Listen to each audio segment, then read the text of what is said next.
Now, the first major cultural development during this era is going to be a religious revival that's going to become known as the Second Great Awakening.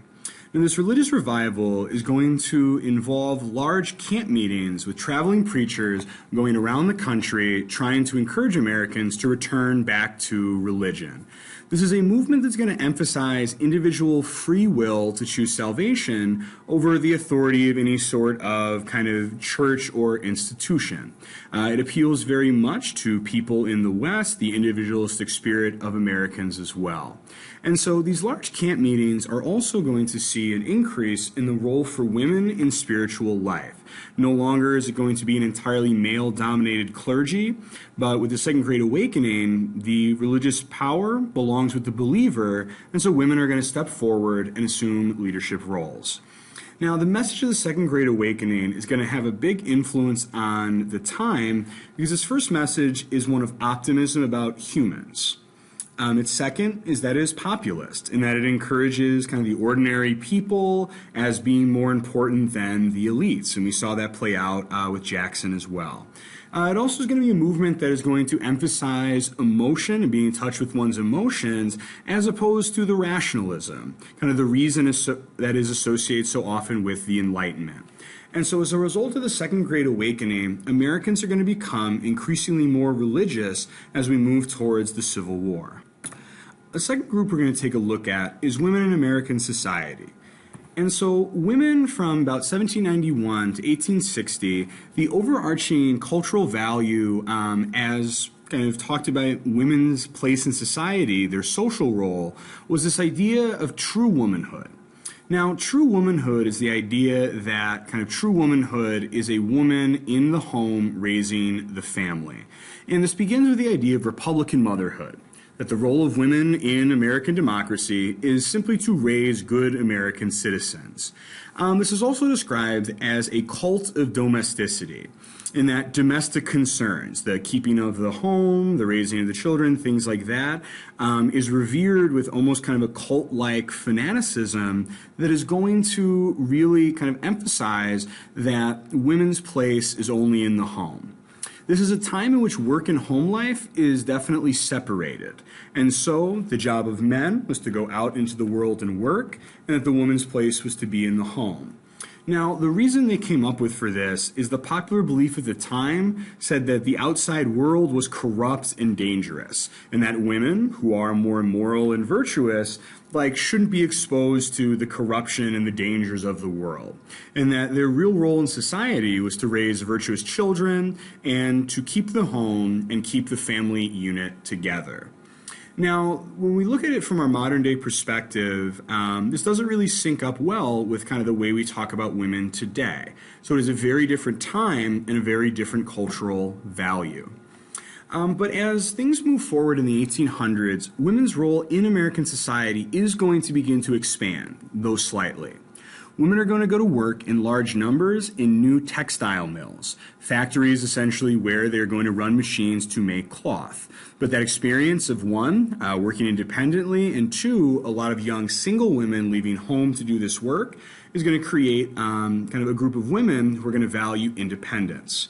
Women are also going to take on leadership roles within a religious context. And when the abolitionist movement, the anti-slavery movement, picks up speed, this is going to be an opportunity for women to really be at the forefront and be major leaders of a political movement. However, despite all this, women still are denied suffrage. That's the right to vote. And laws in many states that were known as coverture laws essentially stripped women of their legal rights once they were married. That essentially the husband and wife would be treated as one, and the woman would lose her rights as an independent person to own property and do other things like that. And so ultimately, the moral of the story here is that women are going to really lack equal rights, even so basic as property ownership, the right to vote, and very basic things like that. And so women during this time are going to begin a movement in order to try to push for a more equal place in American society. And the three people who we look to as kind of the mothers of the movement, the creators of the women's rights movement, are Lucretia Mott, Susan B. Anthony, and Elizabeth Cady Stanton. Now, most of them actually get their start in the abolitionist movement, and they use the same rhetoric, the same arguments against the keeping of slaves as arguments against the treating of women as inferior. And so they're going to kind of move the abolitionist movement into a place where they're going to ask it to consider women as well. And so by the mid-1800s, some women are actually going to turn the true womanhood idea that seems limiting on its head. And they're going to argue that women need to be involved in politics and in work and everything else, because if women play this important role of keeping the house, of controlling one half of all life, of raising children, if they are considered to be more virtuous and more moral, then women's argument is, well, shouldn't they be the ones involved in the decision-making process? If they're more moral or virtuous, should they not be involved in making political decisions? If they are in charge of one half of the family's life, should they not be able to vote and make those decisions? And so women are going to continue to lobby in the individual states for equality and political rights throughout this era. And this initial movement is going to culminate with the Seneca Falls Convention in 1848. It's an organized convention of women's rights activists as well as some men who get together in Seneca Falls, New York, to organize a full-on women's movement. And so this creates an organized movement that is going to push for suffrage, the right to vote, on a state-by-state basis, and they are going to advocate for women's rights throughout the country. However, this movement will be put on hold during the American Civil War, but actually women's roles within that greater conflict give them an even stronger argument for more inclusion in American society. So moving a little bit away from women, I want to expand a little bit more on the idea of Western expansion and manifest destiny. So you might want to take a second here to review a little bit. How has the U.S. expanded so far, and what were the challenges that are facing Western expansion? So if we take a look at this map, we can see that there are various stages of American expansion. The ones we've looked at so far involved really kind of movement through the area gained by the Treaty of Paris and the victory over Great Britain in the Revolution up through the Louisiana Purchase. But as you see, there's going to be a couple of more kind of stages of expansion, especially as relates to the Texas annexation, as well as the Mexican cession brought about by the Mexican-American War. And so this idea of a continental nation from the Atlantic to the Pacific Ocean is becoming a reality the further we go through the 1800s. And this push westward is motivated by economic and political concerns, but it's also motivated by a very powerful cultural idea known as manifest destiny. And manifest destiny is the belief that it is the God-given destiny of the U.S. to spread its wonderful new kind of system of government across the whole continent. And there are three parts to this belief. The first is that America has a unique virtue, that essentially the United States, its people, its government, its economy, all those things are somehow extra virtuous, extra good, extra special. That there is not a society like America, and that American society is indeed the best one. The second part of this belief is that Americans believe they had a mission to spread the ideas and the government of the United States as far as they can. It's the idea of the mission to bring liberty, freedom, equality, all these American virtues as far as they can go. And then thirdly, that God, the divine, ordained this mission as the destiny of the United States. And so those are some very powerful arguments when we're talking about the United States and its people believing that they need to expand the country. And so I would argue that this manifest destiny idea factors into the way we like to think about Western expansion, the grand narrative. And the grand narrative of Western expansion that plays out in movies and television and children's books focuses, and perhaps rightfully so, on the incredible courage, perseverance, and success of these pioneers and settlers who do in fact settle the West.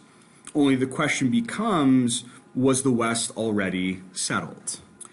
And so when we get into popular culture, people like Jim Bowie and Davy Crockett, they're going to embody this idea of like the frontiersman, kind of the person out on their own in nature, making it, just on like their own ability and courage. And this becomes our popular image of the West and Western expansion.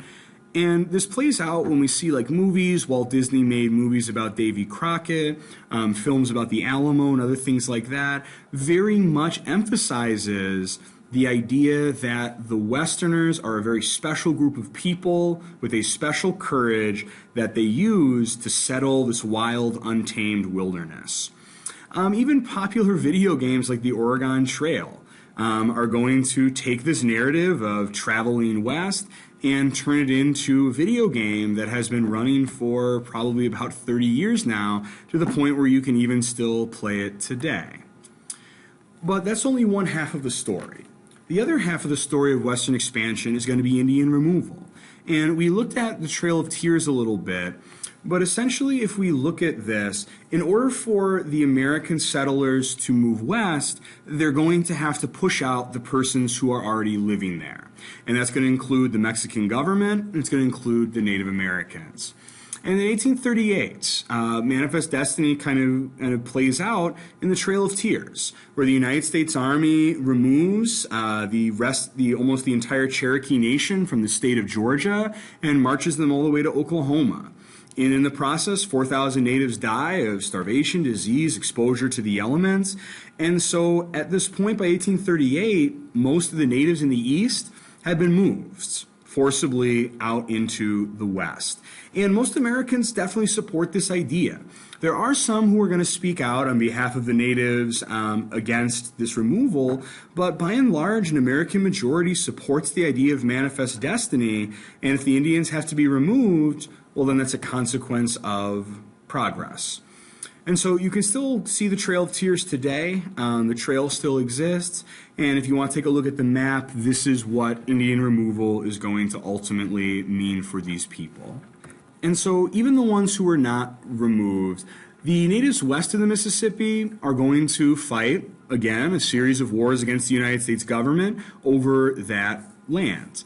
The Homestead Act, passed in this era, is going to encourage settlers to move west by giving them very, very generous incentives, such as like land at a very, very low price. And spurred on by this idea of manifest destiny, a large amount of Americans begin to cross the Mississippi River and try to settle west of that river. Well, it's going to lead to the Great Plains Wars, including the Great Sioux Uprising in 1862 during the American Civil War, that is going to throw the West into a state of war. In the American Southwest, the land they're going to take from Mexico in the Mexican-American War, they're going to have to fight for that as well. The Comanche Indians are going to mount a 50-year war against the United States government from the 1820s to the 1870s. And in the Southwest, the Apaches are going to carry on a war that is going to last nearly 50 years. And so when we look at kind of Western expansion, the cultural idea of manifest destiny is going to color the way that we're going to view these events. And so ultimately, by the end of this story, so you can see all the battles that take place in the West, the last vestiges of Native Americans are going to be put onto reservations, and essentially they are going to cease to exist entirely in American culture.